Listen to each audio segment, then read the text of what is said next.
नमस्कार, मैं हूं नेहा बेनीवाल और स्वागत है आपका हलचल इंडिया में। आइए नजर डालते हैं आज की खास खबरों पर। जनपद मेरठ के सिविल लाइन थाना पुलिस और क्राइम ब्रांच टीम ने बरेली से दवाइयों की चोरी करने वाले गिरोह के 4 सदस्यों को चोरी के माल व तमंचों सहित गिरफ्तार कर लिया। क्राइम ब्रांच में थाना सिविल लाइन मेरठ की टीम द्वारा 7 अप्रैल को जनपद बरेली से दवाइयों के कार्टून की चोरी की घटना का गिरोह का पर्दाफाश किया। 4 आरोपियों को चोरी के माल सहित गिरफ्तार किया गया। जनपद मेरठ में हो रही चोरी की घटनाओं को रोकथाम करने के लिए एसएसपी नितिन तिवारी के आदेश पर अभियान चलाकर शर्मा नगर करथाना सिविल लाइन क्षेत्र से जनपद बरेली से चोरी हुए दवाइयों के कार्टून 4 अभियुक्तों गण को गिरफ्तार करते हुए उनके कब्जे से घटना के प्रयोग 1 छोटा हाथी वाहन, 1 अपाचे मोटरसाइकिल, 2 तमंचे, जिंदा कारतूस व 2 चाकू बरामद किए गए।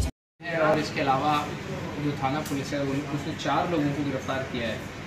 इनके पास से 6 गत्ते कारतून सिप्ला और कैडिला कंपनी की दवाइयों से भरे हुए, 1 छोटा हाथी वाहन, 1 मोटरसाइकिल अपाचे, 2 तमंचे और 2 चाकू इनके पास से बरामद किए गए हैं। जो सूचना पुलिस को थी वह यह थी कि जब बड़ी बड़ी कंपनियों की दवाइयाँ जब जाया करती थी तो ये ट्रक के पीछे से या कई और तरह की भी इनकी मोडस ऑपरेंडी थी। ट्रक के पीछे से ही उन दवाइयों के बड़े बड़े कार्टून्स को, पैकेजेस को उनको उतार लिया करते थे, उनको फिर जो खुदरा बाजार है उसमें बेचा करते थे। तो इससे दवाइयों की जो इंटीग्रिटी है वो भी स्पॉइल होती थी और जो कंपनीज़ हैं उनका भी इसमें लॉस होता था। तो इस तरह की बात पुलिस को बताई गई। फिलहाल पुलिस ने इन 4 को पकड़ा है और कार्रवाई की गई है, जिनमें एक व्यक्ति का नाम रामानंद पुत्र गंगा प्रसाद यादव है, एक शाहनवाज है, एक आरिफ है, हनीफ है। रामानंद पुत्र गंगा प्रसाद यादव ये मूल रूप से बिहार का रहने वाला है, लेकिन अभी इसे अपना नाम हाल में आसिफ पुत्र इलियास उर्फ वफाती के नाम से चेंज कर लिया है। क्यों चेंज किया है ये भी जांच का विषय है, अभी सेवा पूछताछ की जा रही है। सर, ये दवाइयाँ कहाँ से एक्सपोर्ट की जा रही थी? देखिए, ये अलग अलग जगहों से एक्सपोर्ट कंपनी के द्वारा एक्सपोर्ट होकर जाया करती थी। इसमें जो यहाँ के लोकल स्टोरेजेज होते थे उनमें वो कंपनी के जो भी सामान होता था आता था। ट्रक पीछे से जो ट्रक है उसके पीछे चढ़ के उस तरह की दवाइयों को उतार लिया करते थे।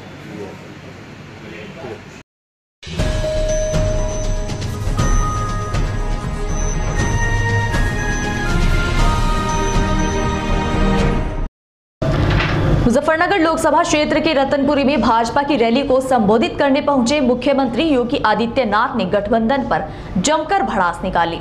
मुजफ्फरनगर के रतनपुरी क्षेत्र में सोमवार को सूबे के मुख्यमंत्री योगी आदित्यनाथ अपने प्रत्याशी संजीव बालियान के लिए एक जनसभा को संबोधित करने पहुंचे। योगी आदित्यनाथ के आने से ठीक पहले तेज हवाओं ने पंडाल में अपना जमकर रोज रूप दिखाया। पंडाल में लगे टेंट उखड़ गए, यहाँ तक कि मंच पर लगे टेंट की भी योगी जी के आने से ठीक पहले मरम्मत कराई गई, जब जाकर योगी जी की ये जनसभा पूरी हो सकी। आज मंच से बोलते हुए मुख्यमंत्री योगी आदित्यनाथ जहाँ विपक्षी पार्टियों पर जमकर अपने वाणी बाण चलाए, तो वहीं पहले चरण के प्रचार समय पर मुख्यमंत्री मुजफ्फरनगर वासियों को एक बार फिर से दंगों की याद दिला गई। योगी आदित्यनाथ ने रालोद प्रत्याशी अजीत सिंह को घेरते हुए कहा कि दंगे के समय जब कमाल में सचिन और गौरव की हत्या हुई थी उस समय वो कहाँ थे, तब उनको दंगा पीड़ितों की याद क्यों नहीं आई? उस समय तो सिर्फ और सिर्फ संजीव बालियान ही यहाँ की जनता के साथ खड़े थे। लोक दल के युवा नेता चौधरी जयंत का एक स्टेटमेंट पढ़ा और उन्होंने कहा कि क्या हमने जाटों का ठेका ले रखा है क्या? मैं देख के ताजुब कर रहा था, मैं इस देख कर ताजुब कर रहा था कि जो जाट देश की सुरक्षा के लिए अपनी जवानी लगाता है और जिस जाट समुदाय ने भाइयों बहनों अपने परिश्रम और अपने पसीने से पश्चिमी उत्तर प्रदेश की खेती को दुनिया की सर्वोत्तम खेती के रूप में बदल करके अपने परिश्रम और अपने पुरुषार्थ का परिचय दिया है, वह किसी ठेकेदार का मोहताज नहीं होता है। वह किसी ठेकेदार का मोहताज नहीं है। यह अपमान है और इस अपमान को मुझे लगता है जाट समुदाय कतई स्वीकार नहीं करेगा। इसलिए स्वीकार नहीं करेगा क्योंकि चौधरी चरण सिंह जी को अपना नेता मानने वाला यह समुदाय देश के सामने हमेशा सीना चौड़ा करके चला है। जब देश की सुरक्षा की आवश्यकता पड़ी, जाट रेजिमेंट का जवान हमेशा आगे आकर के भारत की सुरक्षा को सुदृढ़ता प्रदान किया है।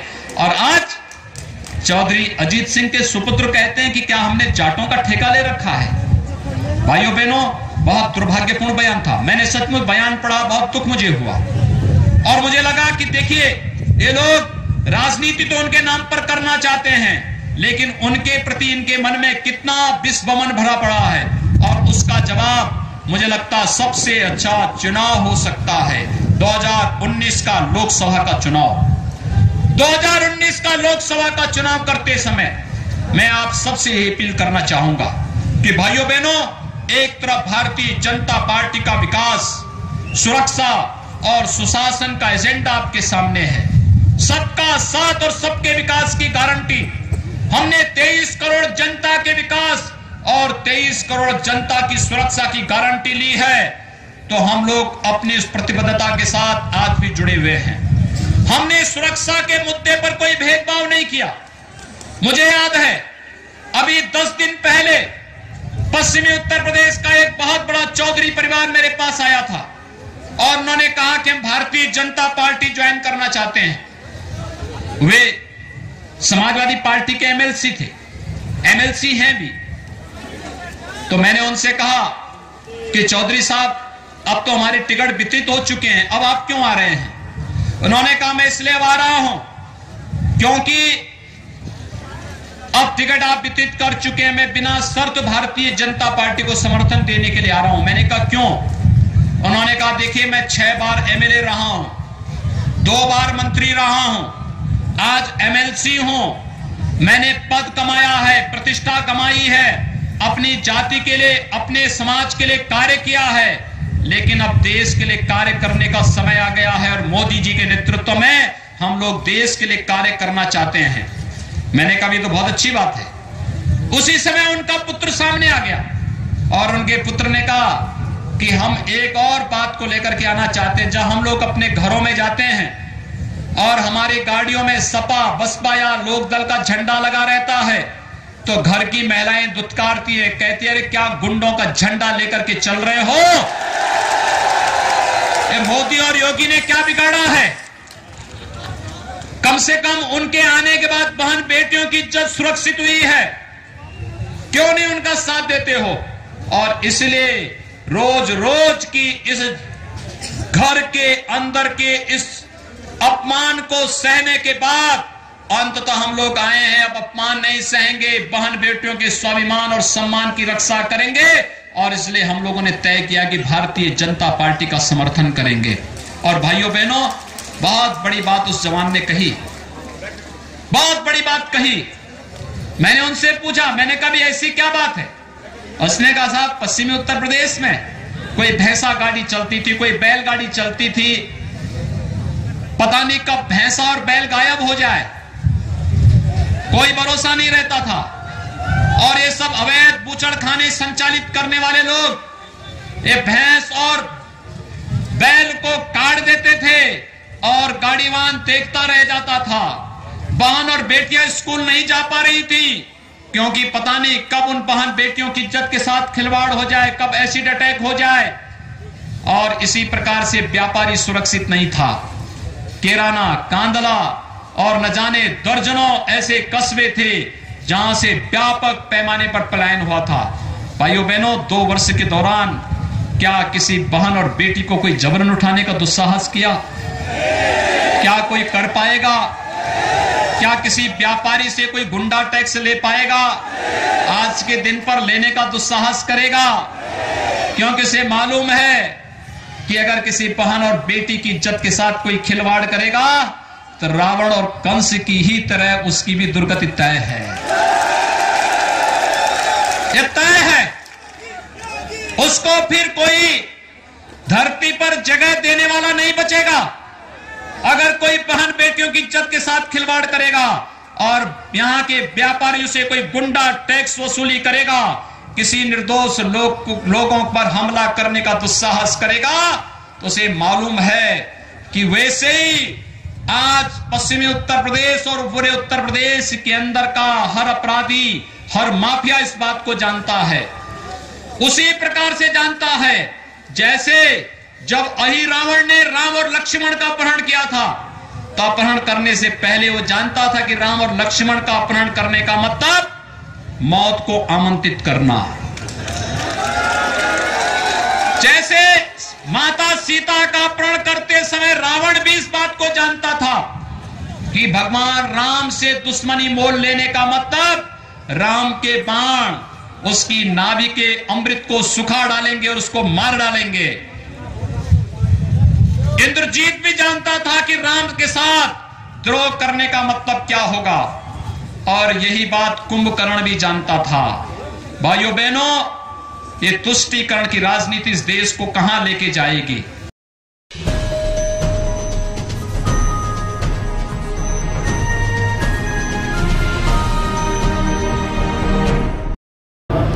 उत्तराखंड के देहरादून में एक डंपर ने बाइक सवार 2 युवकों को कुचल डाला, जिसमें दोनों युवकों की मौत हो गई। जहां लोगों ने हंगामा किया, वहीं पुलिस ने हल्का बल प्रयोग कर भीड़ को तितर-बितर किया। देहरादून के नौवाला शिवला रोड पर डंपर और बाइक की भिड़ंत हो गई, जिसमें 2 युवकों की मौत हो गई। वहीं पुलिस ने परिजनों के पहुंचने से पहले ही दोनों युवकों की बॉडी को अपने कब्जे में ले लिया। घटना स्थल पर मौजूद ग्रामीणों का कहना था कि मृतक युवकों की बॉडी को तब उठाया जाए जब उनके परिजन आ जाए। इसी के चलते पटेल नगर थाना इंचार्ज के कहने पर लाठीचार्ज हुई, जिसमें कई लोगों को चोट आई। उपस्थित पुलिस कर्मियों से बात करने पर पुलिस कर्मियों ने पल्ला झाड़ दिया। मीडिया को कोई सूचना इस बारे में नहीं दी गयी। पोस्टमार्टम के रास्ते जाने दो, 2 बार हमारे करने लगे, उसके पुलिस ने लाठीचार्ज किया। कोई ना कोई फोन हो जाए, दोस्तों चोट लगी, दोस्तों के लोगों को चोट आई, लड़कियों के 20 लोगों को। हेलो मेरी बात में उसके बाद बाद में भंजर में लाठीचार्ज कई लोग और भी 2-4 आदमी लाठीचार्ज करने का मतलब पता नहीं। ठीक है जी। और पब्लिक जब मारने रही थी तो पुलिस ने जो इंस्पेक्टर साहब था उसने लाठीचार्ज करवाई। अच्छा, क्या कहा? उसने कहा कि इनको हटाना है सिर्फ लाठी से ही। तो लाठीचार्ज करानी, तो जब उनका डंडा पड़े तो काफी आदमी की चोट, 6-7 आदमी चोट लगी। मोबाइल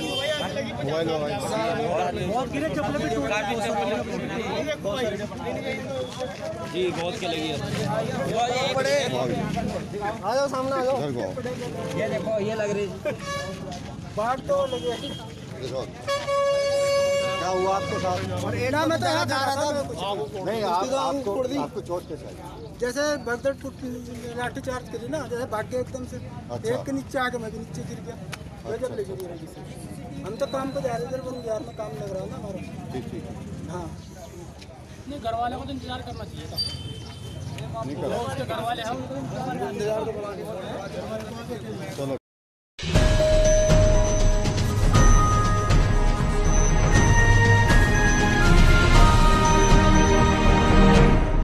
फरीदाबाद में एक के बाद एक 2 महिलाओं की हत्या की वारदात सामने आई है।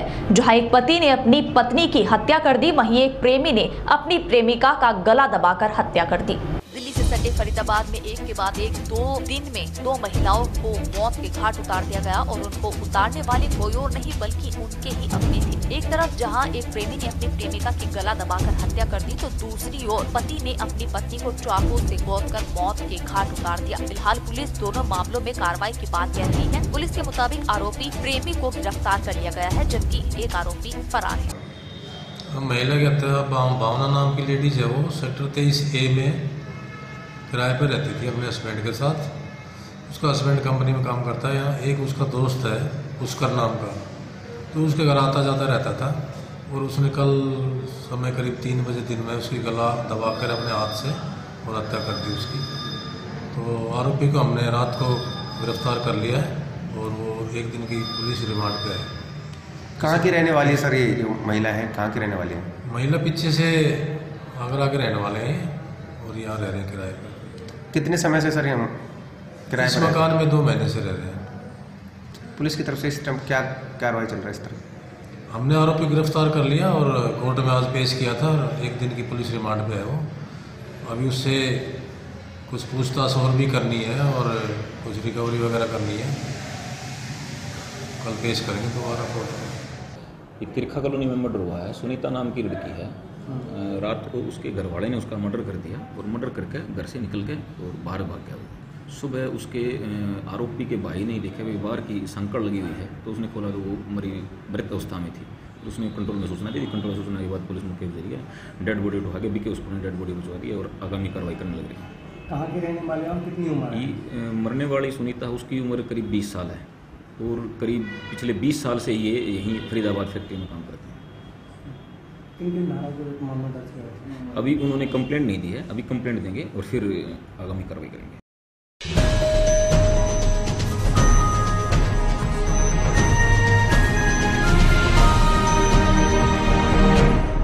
हरियाणा के फरीदाबाद स्थित संजय कॉलोनी में अवैध रूप से भाजपा नेता ने बेसमेंट सहित 6 मंजिला इमारत का निर्माण करा दिया, जिसकी प्रशासन को खबर तक नहीं लगी।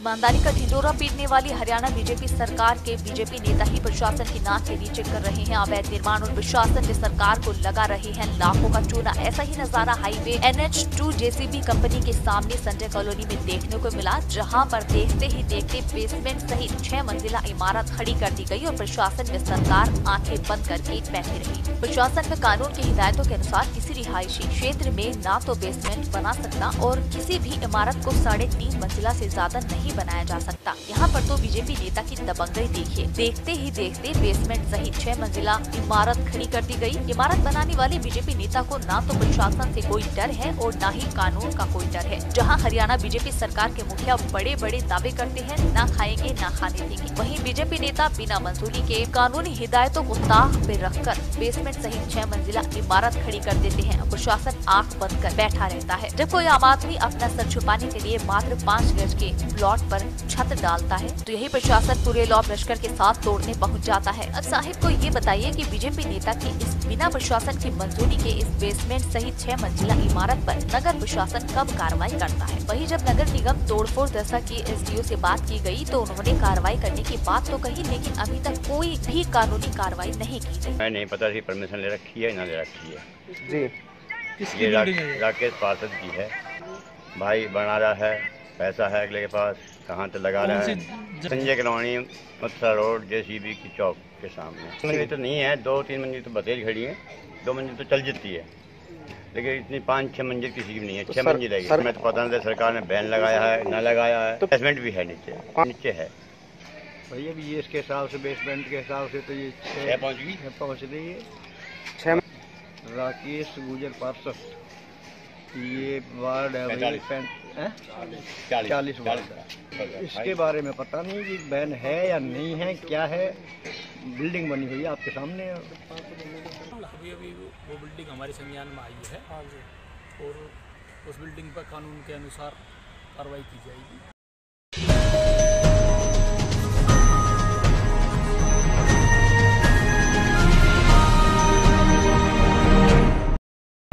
जनपद सहारनपुर के गागलहेड़ी में ग्रामीण पत्रकार एसोसिएशन द्वारा लॉर्ड कृष्णा स्कूल में मतदाता जागरूकता रैली का आयोजन किया गया, जिसमें भारी संख्या में स्कूली बच्चों ने भाग लिया। सहारनपुर में ग्रामीण पत्रकार एसोसिएशन के जिलाध्यक्ष आलोक तनेजा के निर्देशन एवं नेतृत्व में ग्रामीण पत्रकार एसोसिएशन की तहसील सदर इकाई द्वारा गागलहेड़ी स्थित लॉर्ड कृष्णा इंटरनेशनल अकेडमी में मतदाता जागरूकता रैली का आयोजन किया गया। ग्रामीण पत्रकार एसोसिएशन की तहसील सदर इकाई द्वारा स्कूली बच्चों व पत्रकारों को लेकर मतदाता जागरूकता रैली आयोजित हुई, जो गाँव दिनारपुर स्थित लॉर्ड कृष्णा अकेडमी परिसर से होते हुए ज्योतिबा फुले चौक व भगवानपुर चौक से पुनः Lord Krishna international academy school में पहुंचकर संपन्न हुई, जिसका विधिवत शुभारंभ ग्रामीण पत्रकार एसोसिएशन के जिलाध्यक्ष आलोक तनेजा, PTO राकेश मोहन, प्रधान संगठन के जिलाध्यक्ष सतवीर यादव, वरिष्ठ पत्रकार नवाजिश खान, सुशील कबीर, सत्य सिंह आदि ने संयुक्त रूप से किया। देखिए, ये एक मतदाता जागरूकता रैली का आयोजन ग्रामीण पत्रकार एसोसिएशन और न्यूज़ परिक्रमा पत्रिका के संयुक्त तत्वावधान में आयोजित किया गया है, जिसका उद्देश्य पूरे जनपद में स्कूली बच्चों को साथ लेकर, सामाजिक संस्थाओं को साथ लेकर, समाज के प्रबुद्ध लोगों को साथ लेकर मतदान के प्रति जन जागरण अभियान को चलाना है, ताकि हमारा जनपद सहारनपुर, जो पिछले लोकसभा चुनाव में भी प्रथम स्थान पर प्रदेश में रहा था, इस बार भी 85% से प्लस मतदान कर पूरे प्रदेश में पहले नंबर पर रहे। हर जनता, हर नागरिक, हर आदमी अपने मताधिकार का प्रयोग करे, एक स्वच्छ सरकार को चुने और अपने देश के संविधान की रक्षा के लिए एक एक वोट को करे, ताकि एक मजबूत लोकतंत्र का निर्माण हो सके। इसमें जिले भर के तमाम पत्रकार ग्रामीण पत्रकार एसोसिएशन के बैनर तले, न्यूज़ परिक्रमा पत्रिका के बैनर तले इकट्ठा हुए हैं। बेहट से ये कार्यक्रम स्टार्ट हुआ था। बेहट के बाद ये सहारनपुर महानगर में हुआ है। आज ये सदर तहसील के गागालेडी में हुआ है। कल ये देवबंद, गंगो, नकुड़, नानौता, रामपुर, ये सारे कार्यक्रम 10 तारीख तक पूरे कर लिए जाएंगे। हमारा उद्देश्य है कि अधिक से अधिक मतदान हो ताकि हमारा जनपद सहारनपुर के ओजस्वी जिलाधिकारी आलोक कुमार पांडे के नेतृत्व में और हमारे यहाँ के एसएसपी दिनेश कुमार पी के नेतृत्व में शांतिपूर्ण मतदान कराकर प्रदेश में पहले स्थान पर रहे।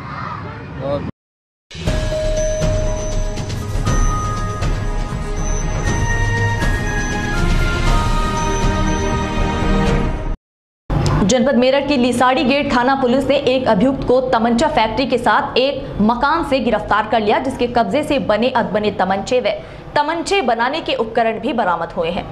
मेरठ लिसाड़ी गेट पुलिस ने मुखबिर की सूचना पर हुमायूं नगर वसीम बेसमेंट के पीछे मस्जिद के पास एक खाली पड़े मकान से एक आरोपी साबिर पुत्र सत्तार सैफी निवासी आम के पेड़ अलीबाग कॉलोनी रानी मेडिकल स्टोर वाली गली फतेहपुर रोड थाना लिसाड़ी गेट मेरठ को अवैध शस्त्र बनाते गिरफ्तार किया, जिसके पास से भारी मात्रा में अवैध सलाह तमंचे लाइट बनाने के विभिन्न उपकरण बरामद हुए हैं। आरोपी से पुलिस ने बरामद किए गए 11 अदद अवैध तमंचे, 315 बोर नवनिर्मित व 9 अदद तमंचे की 9 अदद बैरल, 315 बोर नवनिर्मित तमंचा बनाने के विभिन्न उपकरण, हेड गिरिल मशीन, टाई मशीन, आरा मशीन, रेती आदि मौके से बरामद किए हैं। साबिर उपरोक्त एक अभ्यस्त किस्म का शातिर अपराधी है जो खाली मकान जंगल में एकांत वाला स्थान चुनकर उसमें अवैध तमंचों का निर्माण कर उसको सप्लाई करता है। साबिर अवैध असलहा बनाने के जुर्म में भी जेल जा चुका है। अभियुक्त साबिर चुनाव से पूर्व अवैध तमंचा अच्छे रुपयों में बेचने के लिए बना रहा था। वही पुलिस को मुखबिर से सूचना मिली कि शादी अवैध तमंचे की फैक्ट्री चला रहा है। वही पुलिस को मुखबिर से सूचना मिली कि वह अवैध तमंचे फैक्ट्री चला रहा है। पुलिस ने मौके पर पहुंचकर छापा मारकर आरोपी साबिर को गिरफ्तार कर लिया।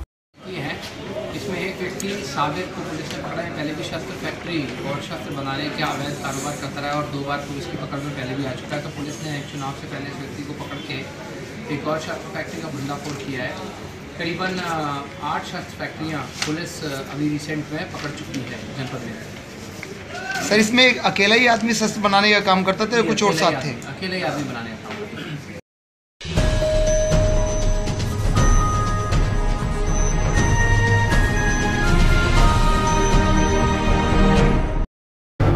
जनपद शामली के आजाद चौक स्थित एक मकान में सिलेंडर लीकेज होने के कारण आग लग गई। सूचना पर पहुंची फायर ब्रिगेड की टीम ने भारी मशक्कत के बाद आग पर काबू पाया। दरअसल पूरा मामला आपको बता दें कि जनपद शामली के आजाद चौक पर सोमवार सुबह घर का घरेलू सिलेंडर लीकेज होने से भयंकर आग लग गई। मोहल्ले में आग की सूचना से मोहल्ले में अफरा तफरी मच गई। मोहल्ले वासियों ने आग की सूचना तुरंत फायर ब्रिगेड को दी। मौके पर पहुंची फायर ब्रिगेड की टीम ने आग पर काबू पाते हुए घर में सभी सदस्यों को सकुशल बाहर निकाला। पीड़ितों ने बताया कि आग से उनके घर में रखे हजारों रुपए की कीमती सामान जैसे फ्रिज, बेड आदि घरेलू सामान जलकर राख हो गया। वहीं घर में रखे हजारों रुपए की कीमती जेवरात भी जलकर राख हो गई। पीड़ितों का कहना है कि घर में आग लग जाने से उनके घर में खाने के भी लाले पड़ गए हैं। पीड़ितों ने केंद्र सरकार को पत्र भेजकर मदद की गुहार लगाई है।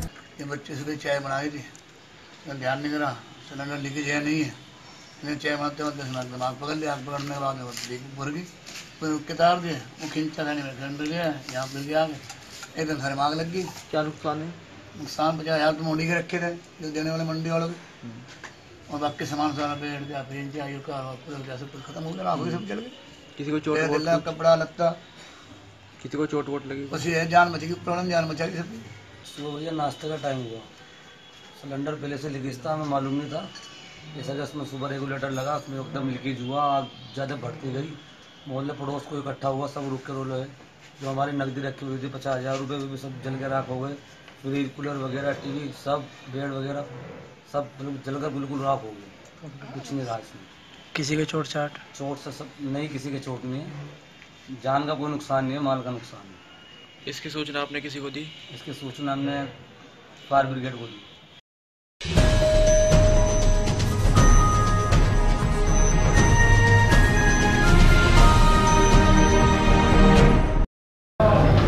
मुजफ्फरनगर के नगर कोतवाली क्षेत्र के रुड़की रोड पर उस समय अफरा तफरी मच गई जब एक बुक बाइंडिंग की दुकान में अचानक भयंकर आग लग गई।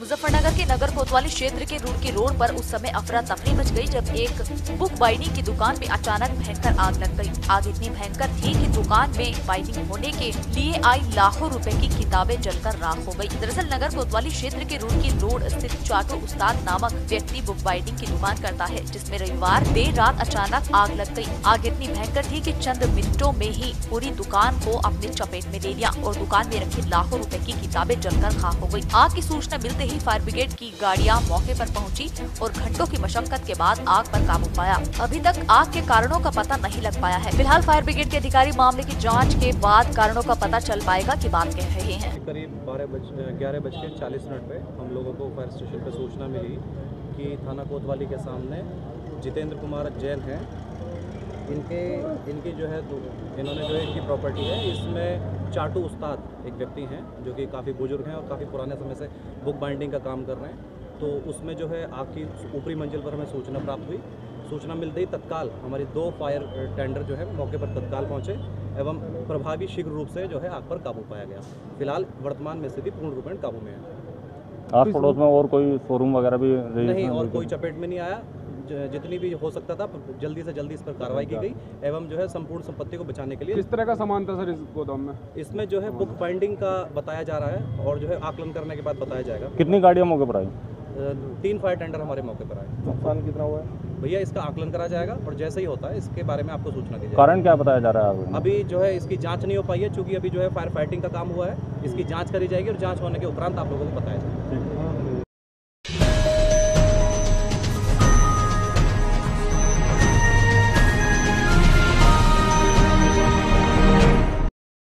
आगामी लोकसभा चुनाव के प्रथम चरण के मतदान को लेकर बूथों पर तैयारियां शुरू कर दी गई हैं। आगामी 11 अप्रैल को होने वाले लोकसभा चुनाव को शांतिपूर्ण संपन्न कराने को लेकर प्रशासन ने कमर कस ली है। वहीं गुरुवार को होने वाले मतदान के लिए प्रशासन की ओर से चुनाव कराने के लिए अपनी सभी तैयारियों को अंतिम रूप दे दिया है। सभी मतदान केंद्रों पर बूथ बनाने का कार्य स्थानीय प्रशासन के द्वारा किया जा रहा है। कस्बे में block DAV inter college, Gomti कन्या के अलावा प्राथमिक विद्यालयों में वोट डाले जाने हैं, जिसको लेकर स्थानीय प्रशासन ने कस्बे में पड़ने वाले बूथ पर लगभग पूरी तैयारियां कर ली है। कोतवाली प्रभारी संतोष कुमार त्यागी ने बताया कि कस्बे में पर्याप्त मात्रा में पीएससी बल व अन्य फोर्स हैं। मतदान के दिन नगर से लेकर ग्रामीण क्षेत्र तक पुलिस बल तैनात किया जाएगा।